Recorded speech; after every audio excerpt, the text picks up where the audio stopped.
Merhaba sevgili dostlar. Bugün Assos'tayız. Bu videoda neler bulacaksınız, neler bulamayacaksınız. Önce ondan bahsedelim. Biliyorsunuz ki ben Yunan taşlarına, Yunan mermerlerine, Yunan kayalarına meraklı bir adamım. Dolayısıyla Assos antik kentini doyasıya en ince ayrıntısına kadar gezeceğiz. Onun dışında antik kentin hemen yukarısında arkaik dönemden kalma Anadolu'daki ilk Dorik tapınak, hatta tek Dorik tapınak olan Athena tapınağını göreceğiz. Bu videoda neler bulamayacaksınız onu da söyleyeyim. Efendim Assos'a geldik. Şurada şöyle çimdik, burada bunu gömdük. Bu videoda bulamayacaksınız. Bu konuda küçücük bir ayrıntı vereyim, denizi çok güzel. Yeme içme konusunda da Instagram influencerlarına çok fazla itibar etmeyin. Özellikle milletin ballandıra anlattığı, efendim Assos'un bilmem ne köyünün otlu dondurmasını yemeden buradan ayrılmayın. Otlu dondurmayı ben yedim. Otlu dondurma denen şey bizim kesme, dövme dondurmanın üzerine kekik dökülmüş hali. Pek de matah bir şey değil. Hadi gelin Assos'u gezelim.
Assos antik kente doğru yürürken antik kentin surlarına doğru giden yolun hemen sol tarafında şu şekilde mezarlık alanlarını görüyorsunuz, lahitleri görüyorsunuz.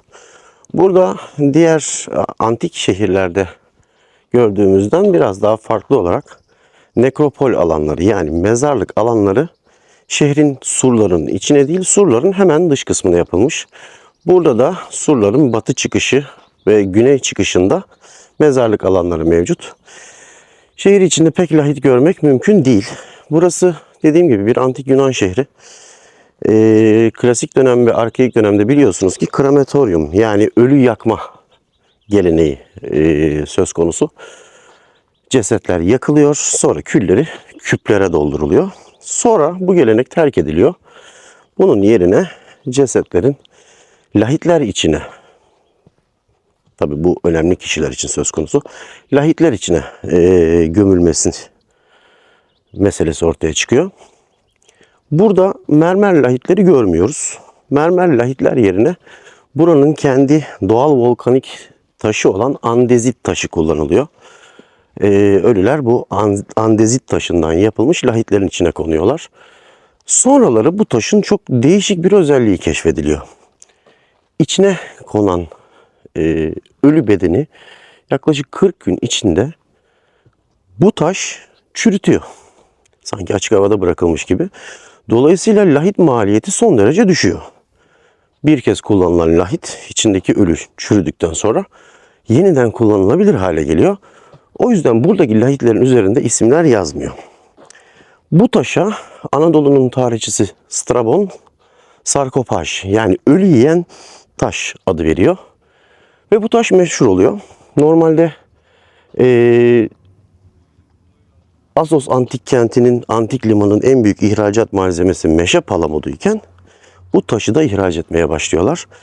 Ve bugün ikisi de Roma hakimiyetinde olduğundan dolayı Lübnan'da dahi Assos'tan çıkarılan andezit taşından yapılmış lahitleri görmek mümkün. Evet sevgili dostlar, arkamda gördüğünüz sütunlar Assos antik kentinin yukarı Akropolis'inde bulunan Athena tapınağına ait. Şehrin koruyucu tanrısı tıpkı Yunanistan Atina'nın koruyucu tanrısında olduğu gibi tanrıça Athena, Zeus'un kızı. Bu tapınak M.Ö. 580 yılında arkamda gördüğünüz Midilli adasından buraya gelen Metunyalılar ya da Aioiler tarafından yapılmış bir tapınak. Tapınağın arkeolojik anlamda bazı özellikleri var. Tapınak Anadolu'daki Dor düzeniyle inşa edilmiş ilk ve tek tapınak olarak geçiyor. Aynı zamanda Yunan coğrafyasında genellikle tapınak inşalarında mermer yapı görüyorsunuz. Burada mermer yapı değil, bu coğrafyaya özgü andezit taşı kullanılmış. Tapınağın hemen arkasında aşağıya doğru antik kenti ve ilerisinde Ege Denizi'ni, sonrasında Ayvalık ve Midilli adasını görmek mümkün.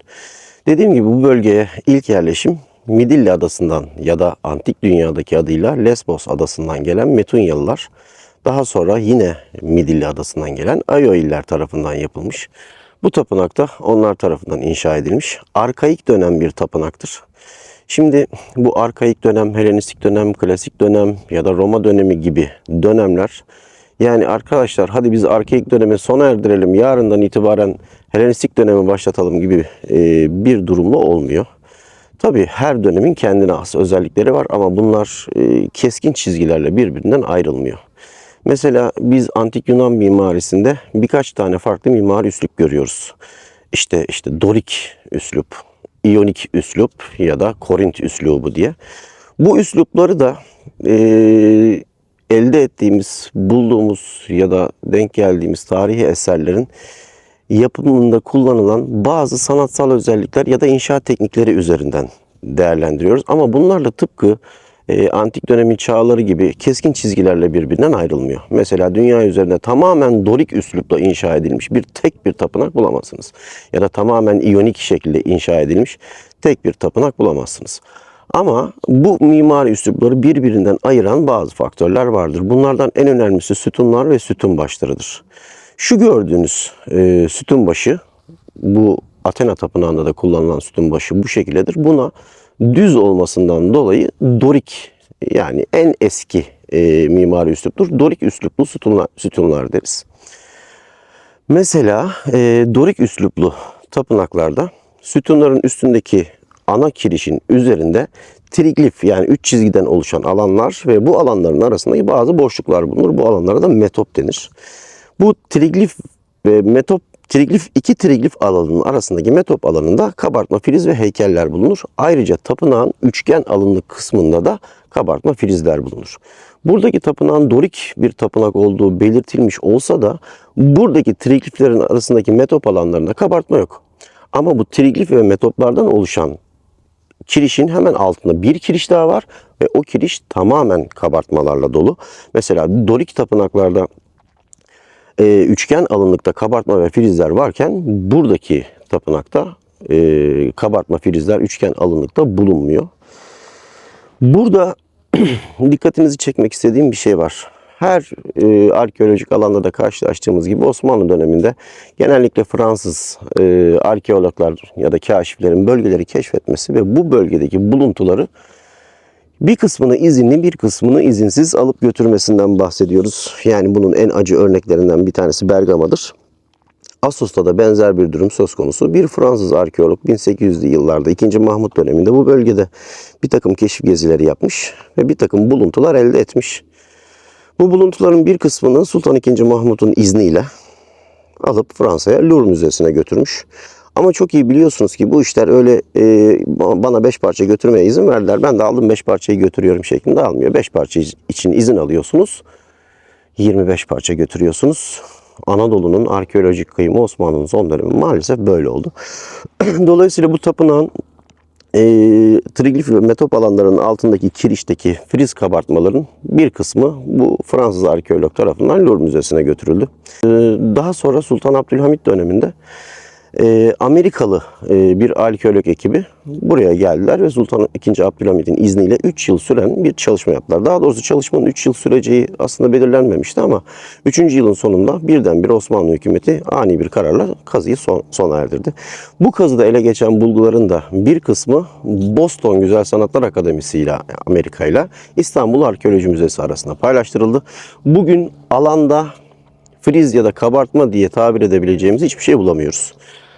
Tapınağın zemini yaklaşık 7-8 tane tam sütun, bir sürü yarım sütun ve tapınağın etrafında sayısız sütun parçaları ve sütun başı buluyoruz. Gördüğüm kadarıyla, saydığım kadarıyla yani bu tapınağın yaklaşık 20-25 sütununu ayağa kaldıracak malzeme tapınağın etrafındaki alanda mevcut. Yani yapılacak tek şey bunu tapınağın etrafındaki sütun parçalarını alıp yerine koyup üzerine sütun başını oturtturmak. İnanın bu tapınak o zaman bambaşka bir şekilde ayağa kalkacak. Ama maalesef bir ilgi görmüyoruz. Doğru düzgün bir restorasyon maalesef mümkün değil. Tapınağın alt bölümünde birazdan gideceğiz. Antik kentin kazı alanı var. Orada kazı ekibi çalışıyor. Bir takım restorasyonlar da yapılıyor. Ama tapınağı ayağa kaldırmak adına herhangi bir çalışma yapıldığını görmüyoruz.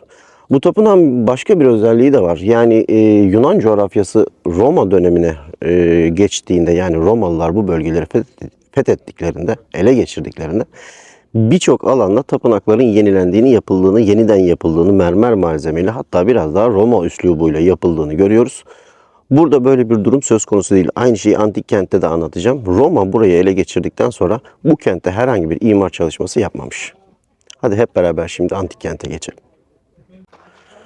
Tapınak alanında gezerken iki farklı çukur yapı görüyoruz. Bunlar şehrin su sarnıçları olarak değerlendirilebilecek yapılar. Ama yani dışarıdan bakıldığında sarnıç özelliklerini kaybetmiş durumdalar. Burası ve aşağıdaki antik kent Haziran ayında, yani belki bu videoyu çok sonra seyredeceksiniz diye şöyle söyleyeyim, 2024'ün Haziran ayında bir yangın geçirmiş. Bu yangın tapınak alanına çok fazla zarar vermemiş ama antik kentin kazı alanının bir bölümü ve aşağıya limana doğru olan yamaçtaki makilik alanı tamamen yok etmiş durumda. Athena Tapınağı ile ilgili söylememiz gereken bir şey daha. Şehrin koruyucu tanrısı Athena ve bu tapınak Athena'ya ithafen yapılmış. Ancak antik kentte bir Helenistik dönem tapınak daha var. Bu tapınağın Zeus tapınağı olduğunu söyleyen arkeologlarımız var. Ama bizim antik Yunan kentlerinden gördüğümüz şehrin koruyucu tanrısı eğer Zeus değilse, yani şehirdeki en büyük tapınak Zeus tapınağı değilse, yapılan ikinci tapınak genellikle Zeus tapınağı olmuyor. Zeus tapınağının çünkü tanrıların Tanrılar Konseyi'nin, Olimpos tanrılarının başı olduğunu düşünürseniz en büyük tapınağın Zeus'a ait olması gerekiyor. Tıpkı Atina'nın merkezindeki Olimpia Zeus tapınağı gibi. Size yukarıda Athena Tapınağı'ndan bahsederken antik kentte bir antik Yunan tapınağı daha olduğunu söylemiştim. Burası o tapınağın kalıntıları.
Şu anda antik kentin içindeyiz. Yavaş yavaş Büyük Agora dediğimiz alana doğru ilerliyoruz. Agoralar antik Yunan şehirlerinde halkın toplandığı, sosyalleştiği, birbirleriyle irtibat kurduğu ve alışveriş yaptığı yerler olarak değerlendirilir. Agora ya da Stoa diye geçer. Stoa dediğimiz alanlar uzunlamasına bir çarşı düşünün. Çoğu zaman kapalı olmayan, çatısı olan ama önleri açık dükkanlardan oluşan bir pazar yeri olarak değerlendirebiliriz. Bunlara stoğa diyoruz. İnsanlar burada alışverişlerini yaparlar, sosyalleşirler. Şu gördüğünüz yapı büyük stoğa dediğimiz alan. Yaklaşık 130 metre kadar uzunluğunda 3 katlı bir yapı. 3 katlı sıra dükkanlar bulunuyor. Aynı şekilde güney tarafında da şu gördüğünüz taşların olduğu alanda da 2 katlı bir stoğa sırası daha var. Benim şu anda içinde yürüdüğüm alan ana cadde, şehrin ana merkezi olarak değerlendirebileceğimiz alan. Bugünün İstiklali gibi değerlendirebilirsiniz. Biraz ileriye gittiğimizde şehrin yönetim merkezlerini göreceğiz. Özellikle Boliteryon denen bir alan var. Meclis binasının bulunduğu alanda, o bölümde. Bu arada Agora'nın dükkanlarının iç dekorları da arka fonda görünüyor.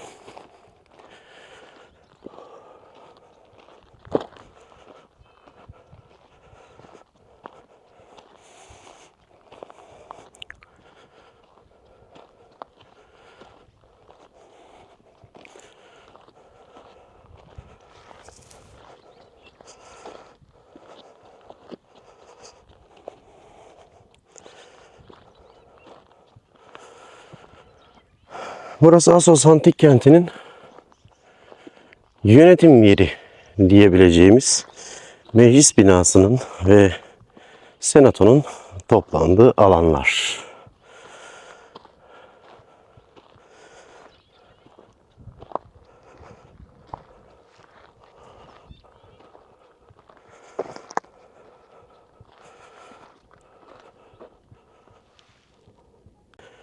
Şu an görmüş olduğunuz alan antik kentin Gymnasium, daha doğru adıyla Gimnazyum dediğimiz alanı.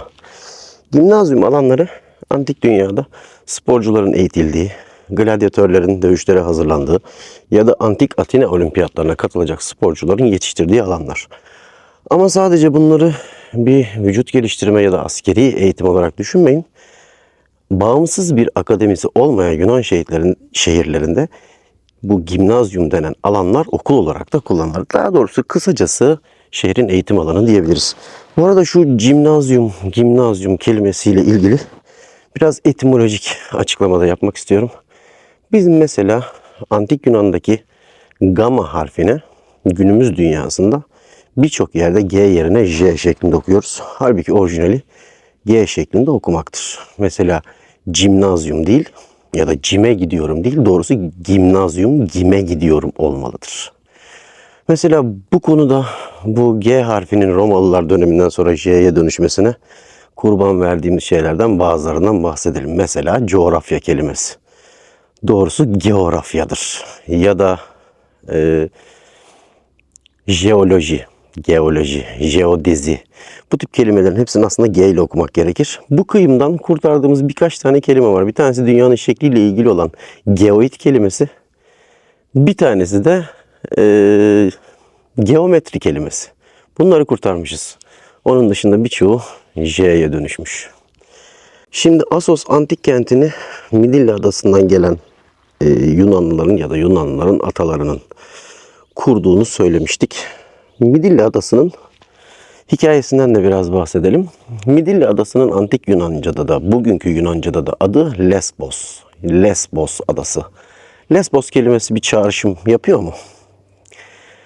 Biraz anlatalım bakalım. Şimdi antik Yunan'da Sappho adında bir kadın şair var.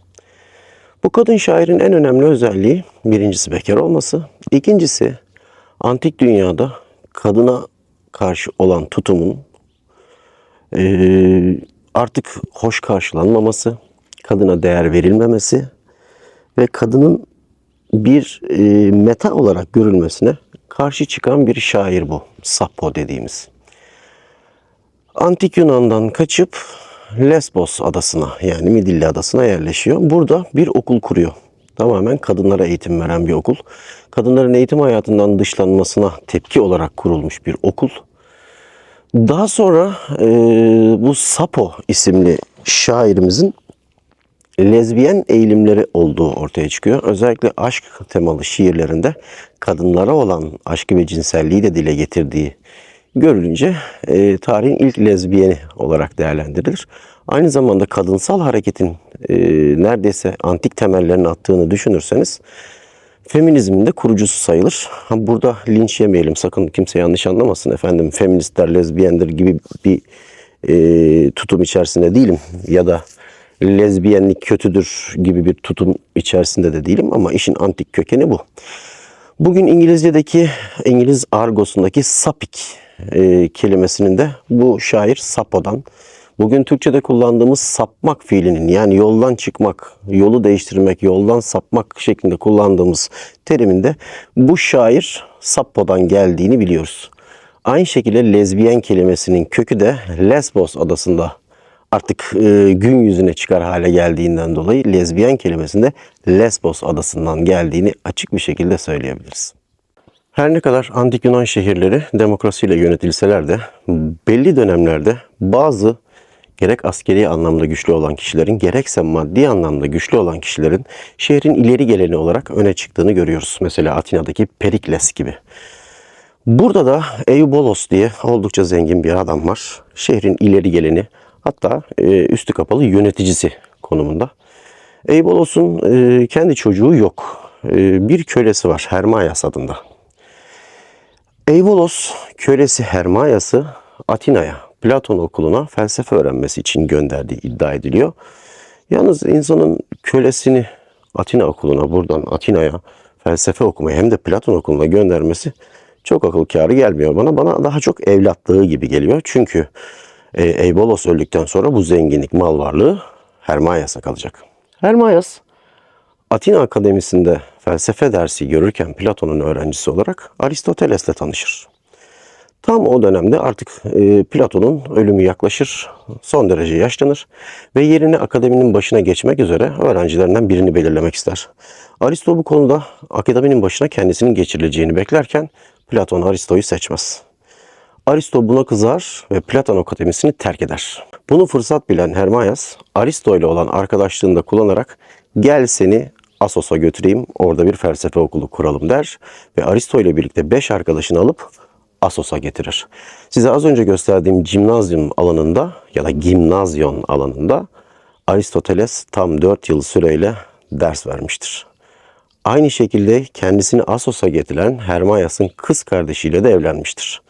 Ama daha sonra Hermaias'ın Persler tarafından öldürülmesi, sürülmesi ve öldürülmesi sonrası tekrar Atina'ya dönmüştür.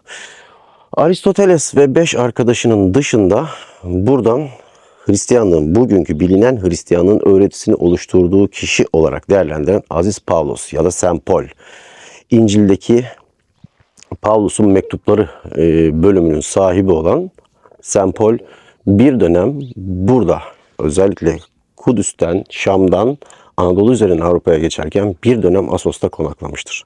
Bunun dışında bugün kabul edilen 4 İncil dediğimiz İncil'lerden Luka İncil'inin yazarı Aziz Lukas da bir dönem Assos'ta yaşamıştır. Assos'un en önemli özelliklerinden biri, daha doğrusu Assos'u Assos yapan ve insanların buraya yerleşmesini sağlayan, aşağıda ilk etapta doğal görünümünde olan bir antik limanın bulunması. Bu şehri büyüten, geliştiren bu liman. Limanın en önemli ihracat ürünü bu bölgede bolca yetiştirilen palamut meşesi ya da meşe palamudu dediğimiz şu küçük, hani sincapların topladığı, yuvalarına taşıdığı küçük tomurcuk gibi şeyler var ya, işte onlar. Limanın ağırlıklı ihracat ürünü bu. Bu ürün neyde kullanılıyor? Bu ürün kumaş boyası yapımında kullanılıyor. Hatta İngiliz ayaklanma sırasında, Amerikan Bağımsızlık Savaşı sırasında o İngiliz ordusunun giydiği kırmızı ceketliler diye tabir ettiğimiz İngiliz ordusunun giydiği kırmızı rengin oluşturulması dahi bu meşe palamudu sayesinde. Sonrasında bu et yiyen taş, yani lahitlerin içerisine konulan cesetleri kısa sürede çürütüp tekrar kullanıma hazır noktaya getirilmesini sağlayan taşın keşfedilmesinden sonra aynı şekilde bu limandan taş da taşınıyor. Şimdi Assos'u diğer şehirlerden ayıran bir özellik daha var. Yunan coğrafyası Roma İmparatorluğu fethedildikten sonra Roma İmparatorluğu her antik Yunan şehrinde bir imar faaliyeti yapmış. Yeni tapınaklar inşa etmişler, mevcut tapınakları onarmışlar, şehre yeni alanlar kazandırmışlar vesaire. Roma burayı ele geçirdikten sonra buraya hiçbir şey vermemiş. Burası Helenistik dönemde nasıl yapıldıysa o şekilde korunmuş. Roma döneminde yapılan bir iki tane, Hristiyanlığa geçişten sonra yapılan bir iki tane kilise kalıntısı var. Onun dışında Roma eseri görmüyoruz. Roma eseri görmüyoruz. Mesela şehrin surları var. Bize tarih derslerinde işte efendim Osmanlı akıncı bir millettir. Osmanlı'da sur geleneği yoktur. Sur geleneği Roma İmparatorluğu'nun kültürüdür gibi bir şey öğretilir. Aslında bu doğru değildir. Roma İmparatorluğu'da sur kültürü yoktur. Roma İmparatorluğu da akıncı ve genişlemeye çalışan bir devlettir. Dolayısıyla sur geleneği yoktur. Roma İmparatorluğu'nun etrafı surla çevrili olan tek şehir Roma'dır. Çünkü Roma ordusunun cumhuriyetle yönetilen Roma'nın merkez şehrine girmesi, kuzeydeki nehirden aşağıya geçmesi yasaktır. Ama her ordu komutanı belli bir gücü eleştirdikten sonra o nehri geçer, Roma'ya girer ve darbe yapar. Cumhuriyeti ortadan kaldırır, imparatorluğa dönüştürür. Dolayısıyla Roma şehri dışında sur kültürü yoktur. Ancak antik Yunan şehir devletlerinde şehirler küçük ve saldırıya açık olduğundan, büyük bir merkezi otorite bulunmadığından sur kültürü vardır. Helenistik kültürün yaşayan en güzel surları da bu şehrin surlarıdır.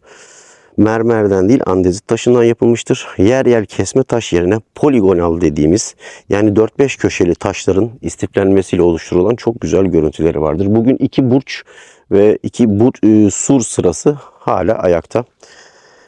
Onun dışında biz surları mesela İstanbul'da görüyoruz. Mesela İznik'te görüyoruz. Bu bizim Roma İmparatorluğu'nun son dönemi dediğimiz, Doğu Roma ya da Bizans dönemi dediğimiz dönemde imparatorluğun merkez gücünün, merkez otoritesinin zayıflamasından sonra tekfurların kendi sarayları ve kendi bölgelerini inşa ettikleri surlardan oluşuyor. İstanbul tıpkı Roma gibi başkent olduğu için surlarla koruma altına alınmış. İznik bir dönem başkent olarak kullanıldığı için surlarla koruma altına alınmış. Onun dışında Anadolu'da gördüğünüz surlarla çevrili kalelerin tamamı Bizans'ın o bölgelerde bıraktığı valilerinin ya da şehrin yöneticilerinin kendi bölgelerini korumak amacıyla inşa ettiği surlardır. Surun kökeni antik Yunan'dır, Helen kültürüdür. Çünkü şehirler küçüktür, saldırıya açıktır. Kolay savunulması için sur sistemleri yapılmıştır. Assos antik kentinin bir de antik tiyatrosu var. Tıpkı diğer antik Yunan şehirlerinde olduğu gibi yamaca yaslı vaziyette, yani tribün alanı yamaca yaslanmış, sahne kısmı aşağıda kalır şekilde bir tiyatrosu var. Ancak bu tiyatro diğer antik Yunan şehirlerindeki gibi kalabalıkları ağırlamak üzere tasarlanmamış. Yani 35 bin, 25 bin, 20 bin kapasiteli tiyatrolar varken hatta daha küçük antik kentlerde bile 20 bin kapasiteli tiyatrolar görürken Assos'taki tiyatro 3500 kişilik. Bunun neden olduğunu bilmiyorum.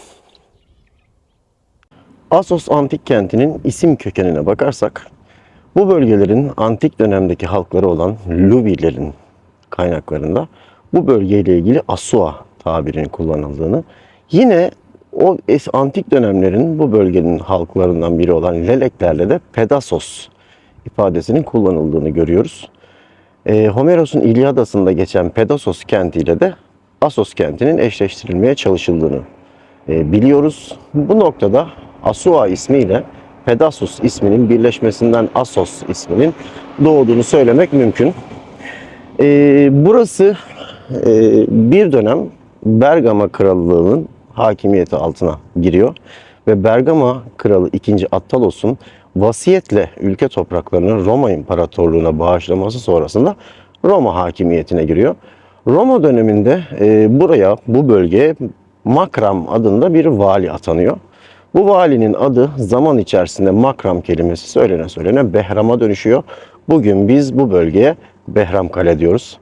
Bu hafta size elimden geldiği kadar, drone'umun gördüğü kadar, dilimin döndüğü kadar Assos Antik Kenti'ni anlattım. Önümüzdeki hafta başka bir videoda görüşmek dileğiyle arkadaşlar. Hepinize hoşça kalın.